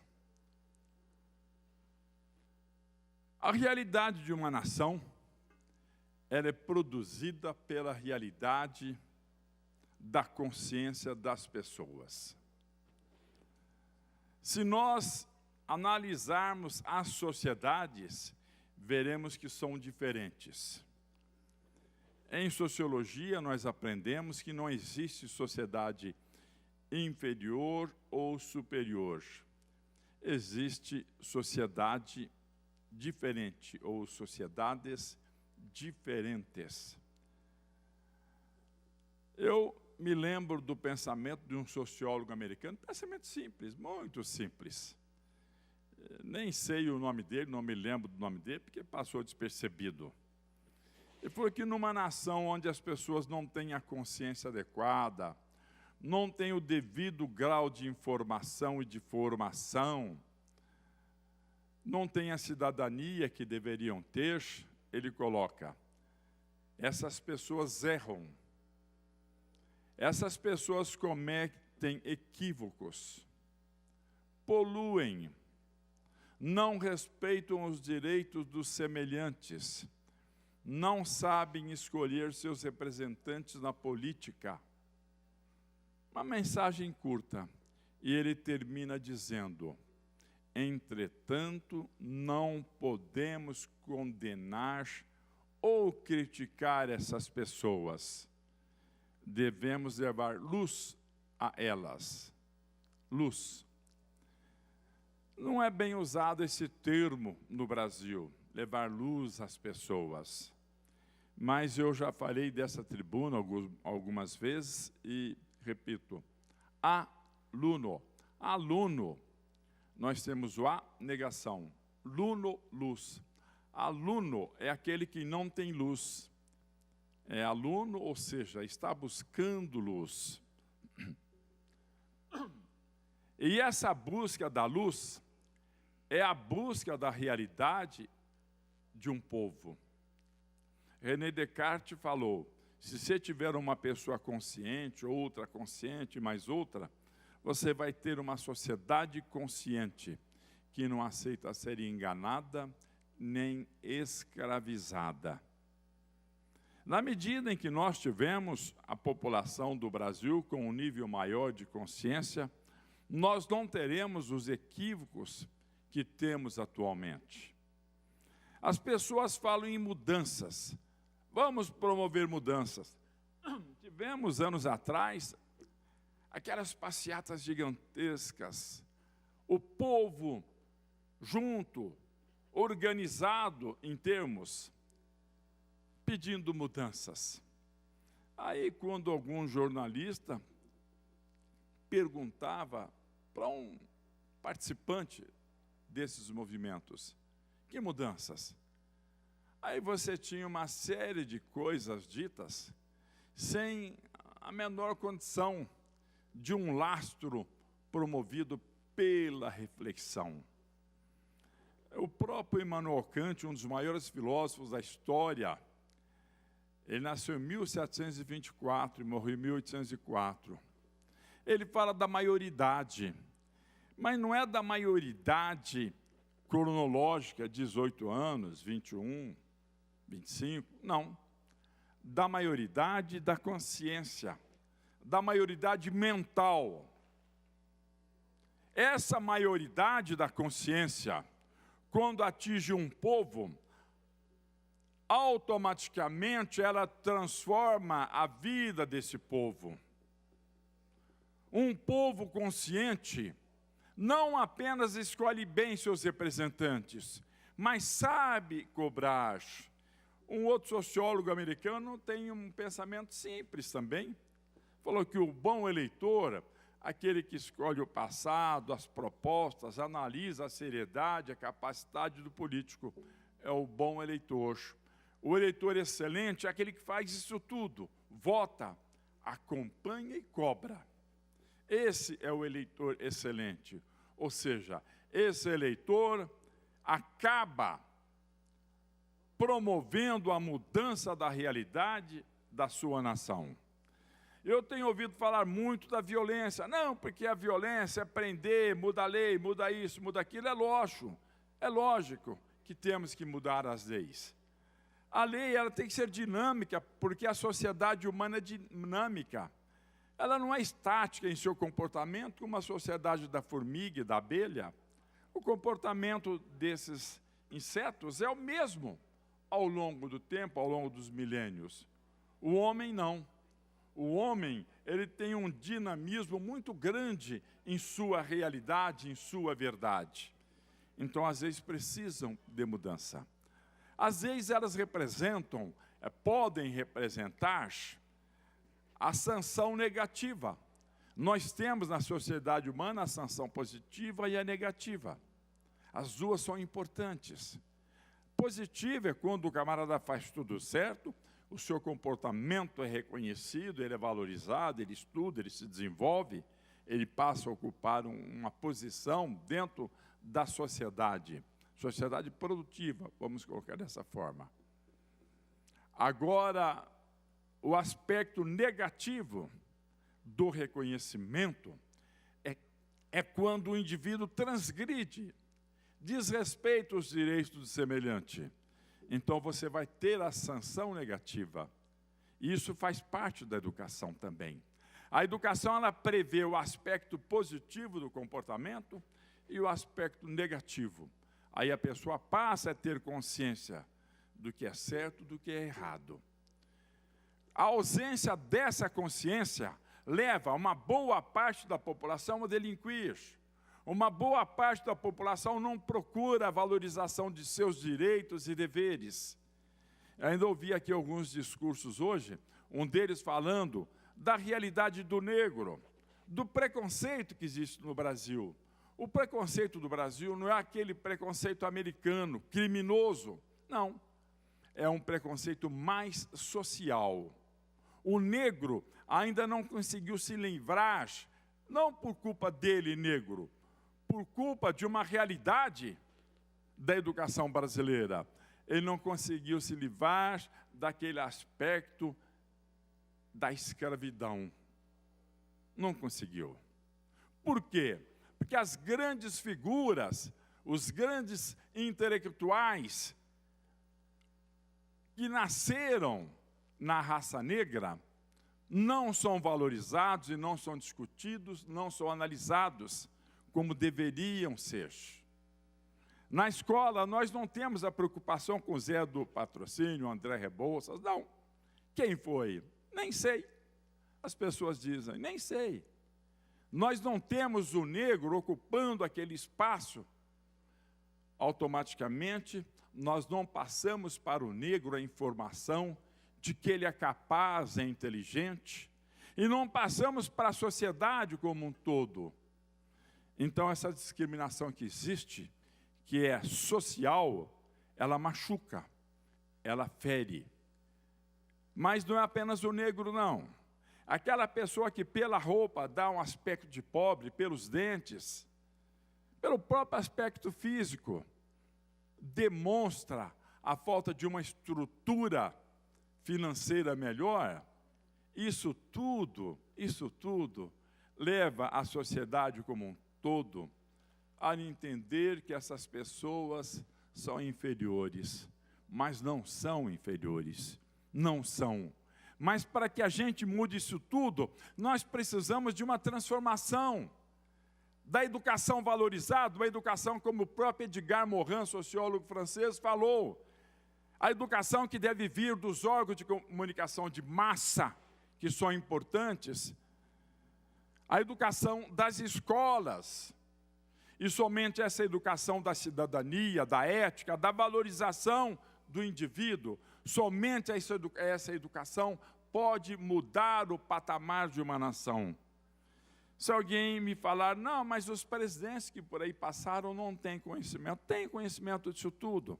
E mesmo aquele que não tem conhecimento ou que não teve, ele tem toda uma estrutura em sua retaguarda de elementos preparados para entenderem esse assunto. O que falta nesse país é vergonha na cara de muitos administradores, que eles poderiam começar a mudar a nossa realidade. Se você for à Suécia, eles estão fechando presídios. Não sabem o que fazer com aqueles prédios. No Brasil, não. Se nós analisarmos o número aí de pessoas condenadas que não foram presas, detidas, nós vamos ver que o Brasil precisa de mais e mais penitenciárias. Infelizmente, o jovem brasileiro não tem uma perspectiva, não tem um sentido para a sua vida. A criança também não tem essa perspectiva. Então, com uma facilidade muito grande, esses jovens entram para a criminalidade. Eles não têm a oportunidade de buscar um outro caminho. Não têm a orientação necessária. A televisão não dá essa orientação. Nossos governantes não dão essa orientação, não se preocupam com essa orientação. Encerrando, senhor presidente, eu quero mandar uma mensagem para as guardas municipais. Estamos às vésperas de uma mudança radical aqui no Brasil com respeito à previdência. Os guardas municipais, eles desempenham o papel de polícia. E desempenhando o papel de polícia, eles precisam ser considerados como polícia, para efeito dessa nova engenharia que teremos na Previdência Social. Eles têm que ser comparados ao policial, porque eles atuam como policial. Eles estão ali defendendo a população nos momentos muito importantes. Eles participam desse tipo de trabalho e de ação. Então, eu peço aos nobres colegas deputados para que usem sua influência junto a elementos do governo federal para que os membros das guardas municipais tenham o mesmo reconhecimento dos policiais valorosos que atuam em nossa nação. Só, senhor presidente. Então, senhor presidente. Pela ordem, nome do deputado Campos Machado. Para não utilizar o artigo 82, pela liderança Seu pedido do PTB. é regimental. Tem a palavra o nome do deputado pelo artigo 82. Teme para ocupar a tribuna. Sim. Vocês ouviram as palavras do deputado Rafael Silva e, neste momento, sobe à tribuna para falar o deputado Campos Machado, do PTB.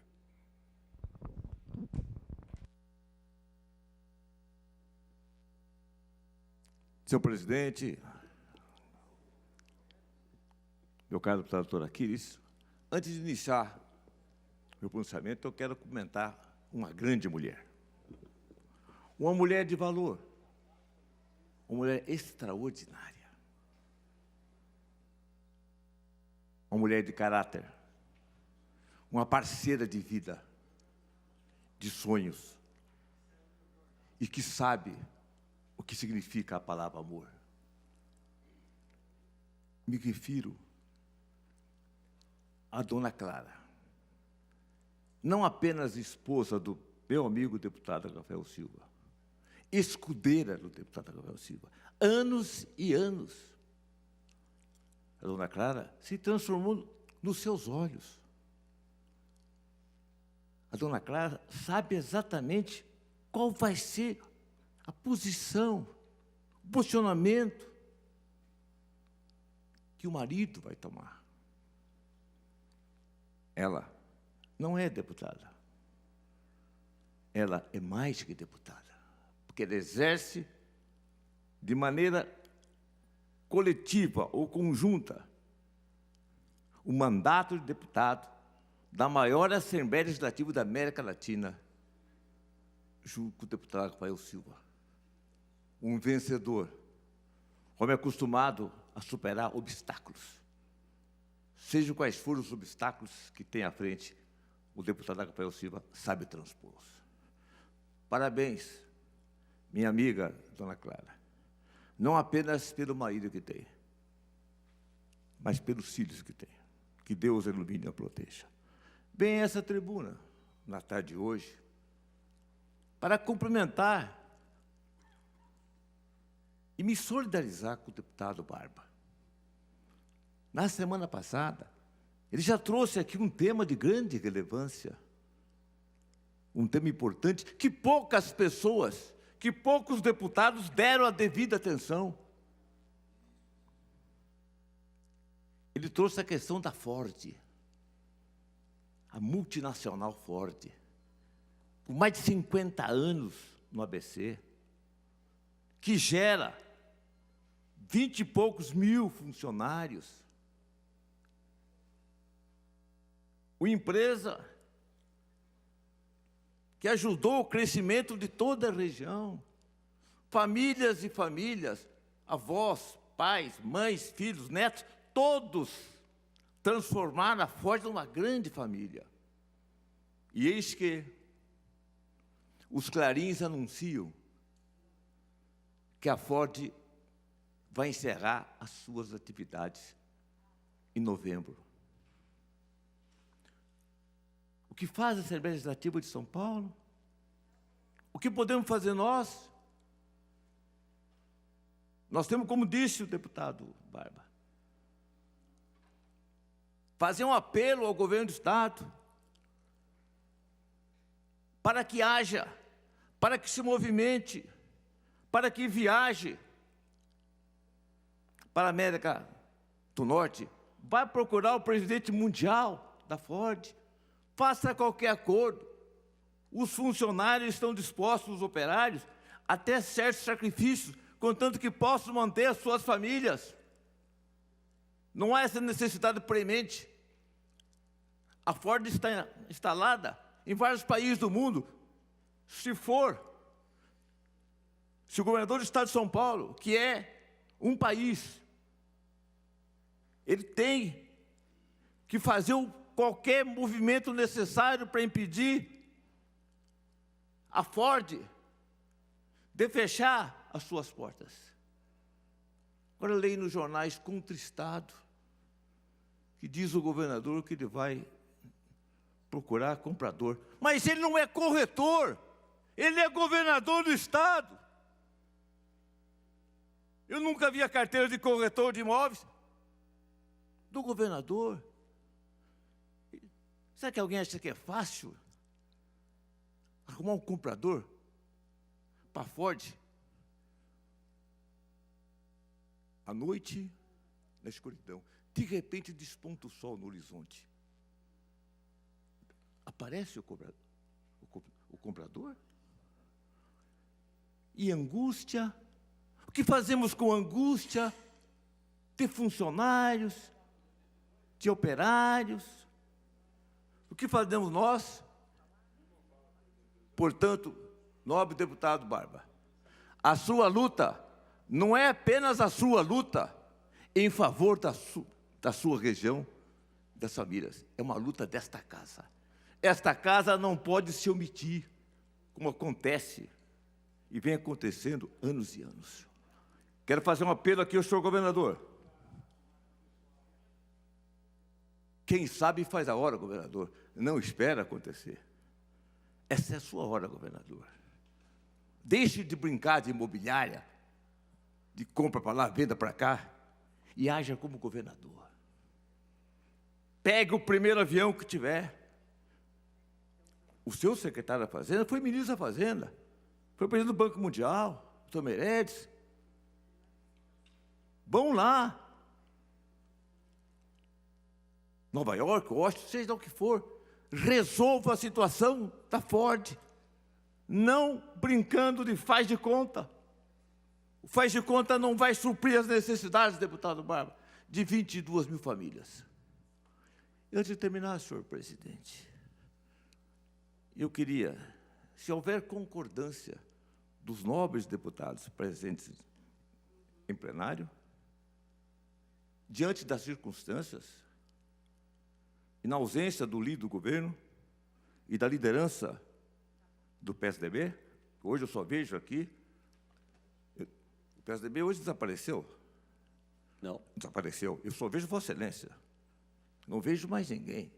Isso acontece sempre. Por exemplo, na semana passada, quando o governador Geraldo Alckmin é atacado, batia um vento terrível, é um tsunami, retira os deputados do PSDB do plenário. E vem um simples parlamentar do PTB defender o doutor Geraldo Alckmin. As pessoas têm memória fraca. Antigamente, tinha alquimista em todo lugar do Estado. Quantas vezes eu vi as pessoas ficarem de pé aqui, viva o Alckmin. Hoje eu olho do lado, o deputado do PSDB sai de um, do outro, sumiram. Desapareceram como se fosse passe mandraquiano. Mas antes de encerrar, senhor presidente, em atenção às maledicências, às mentiras, às maldades, às inverdades, às infâmias, às leviandades, tudo o que se está querendo fazer, buscando um propósito imundo, indecente, de tentar macular as eleições de 15 de março. Não vão, não. Não vão, não. E o incrível é que não há nenhuma representação formulada contra o presidente da casa, nenhuma. Simplesmente surgiu lá, do nada, um deputado e quis conversar com o promotor público. Curiosamente, o doutor Silvio Marques. E ali ele foi ouvido em declaração. E nessa declaração, passando por cima do procurador-geral, que é a autoridade competente para tratar na situação do presidente, eles tentam criar um clima. Olha o verbo que estou usando, tentam criar, sem conseguir, porque a eleição desta casa está definida. E o próximo presidente vai ser alguém que, além de amar a casa, tem experiência, senhor presidente, tem experiência e tem vontade e conta com o apoio dos deputados para fazer uma grande administração. Eu não sei o que pensam os deputados, mas eu, antes de deixar a tribuna, eu requeiro o levantamento dos nossos trabalhos. Pela ordem. Pela ordem, não. Agradeço. Queria fazer um comunicado. Tem a palavra para uma comunicação. Quero aqui agradecer a oportunidade de fazer esse comunicado. Queria ter tido a oportunidade de falar no pequeno expediente, mas a gente estava em reunião da Comissão de Constituição e Justiça. Dizer sobre 2 assuntos. Em primeiro lugar, agradecer o apoio dos colegas pela aprovação ontem do nosso projeto de lei, número 28, que instituiu a Política Estadual de Transportes Metropolitanos. E essa política tem alguns objetivos. O primeiro deles é a garantir a prioridade do transporte público coletivo ao transporte individual. A segunda prioridade desse projeto é garantir a prioridade do transporte não poluente em relação aos poluentes.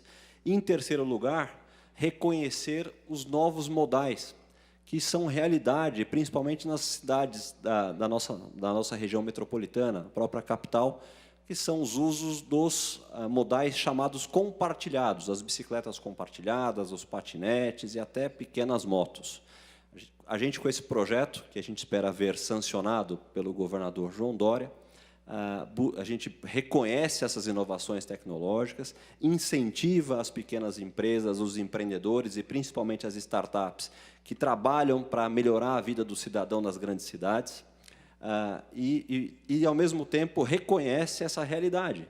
Quando você hoje visita vários pontos da cidade de São Paulo, você já percebe na paisagem urbana uma mudança, que é o uso desses novos equipamentos. Então, com esse projeto, a gente atualiza a legislação de São Paulo. É evidente que a inovação tecnológica sempre vai estar à frente da legislação, mas é importante que os parlamentares estejam atentos às inovações tecnológicas para que esses empreendedores não sejam penalizados e sejam, sim, estimulados a cada vez mais melhorar a vida das pessoas. Muito obrigado.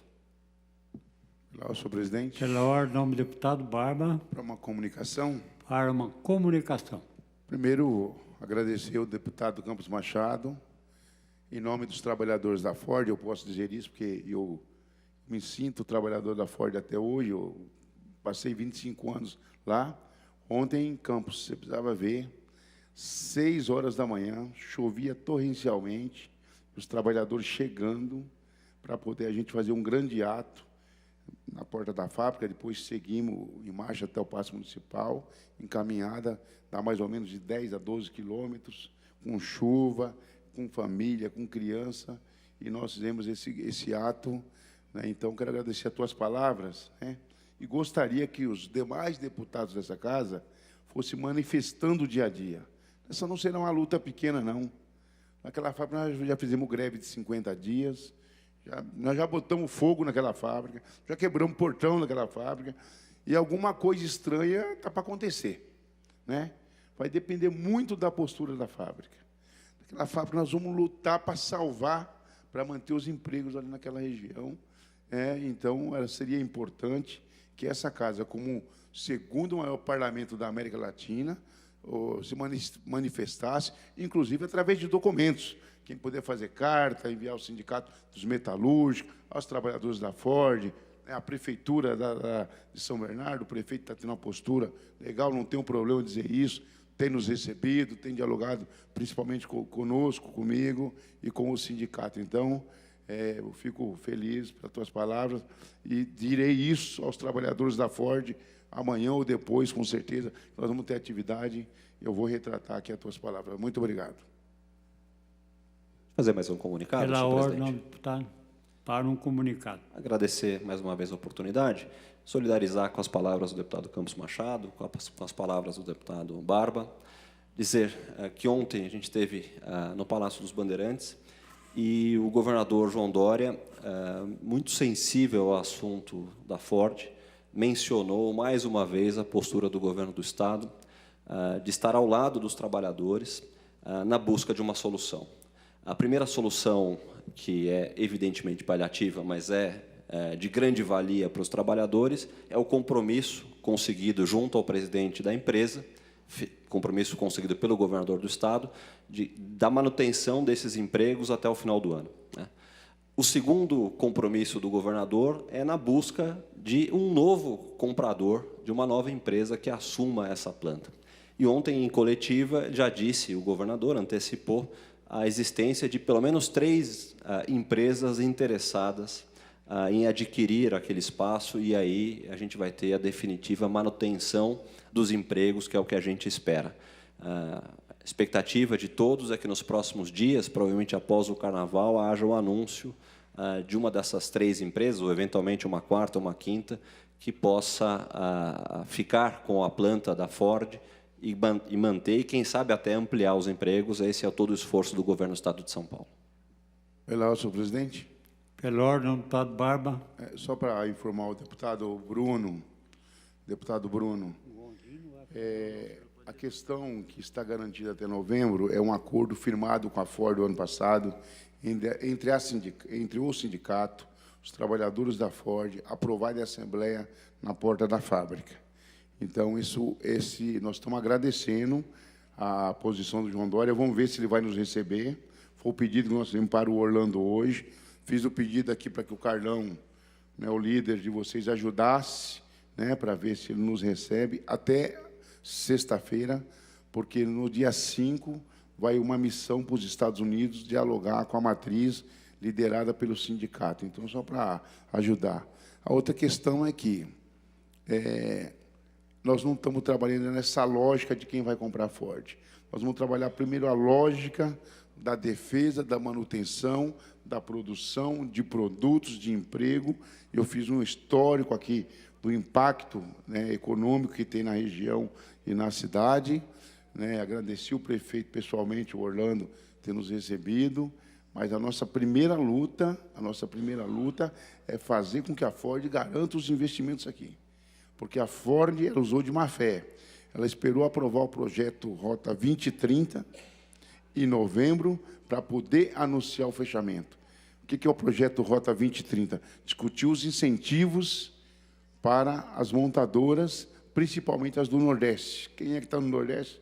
A Ford Bahia e a Trolley, que a Ford comprou. Aprovado esses incentivos, ela negou o tempo todo na FENATRAN, que é a feira de caminhões em Anhembi, que não ia vender a fábrica e que não fecharia a fábrica. O sindicato cobrou essa posição. Tinha muito comentário de venda, não vamos vender e nem vamos fechar. Então, o presidente mentiu para nós, como pode ter mentido para o João Dória.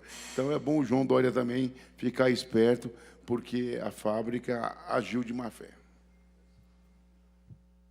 Senhoras deputadas e senhores deputados, havendo um acordo de lideranças, esta presidência, antes de dar por levantados os trabalhos, convoca vossas excelências para a sessão ordinária de amanhã, à hora regimental, com a mesma ordem do dia de hoje. Está levantada a sessão. Presidida pelo deputado doutor Ulisses, do PV, encerramos, portanto, os trabalhos de hoje desta sessão ordinária aqui no plenário Juscelino Kubitschek. Lembrando a você, telespectador, que a próxima sessão acontece amanhã, quinta-feira, a partir das 14h30 da tarde. Você continue aí ligado na programação da TV Alesp.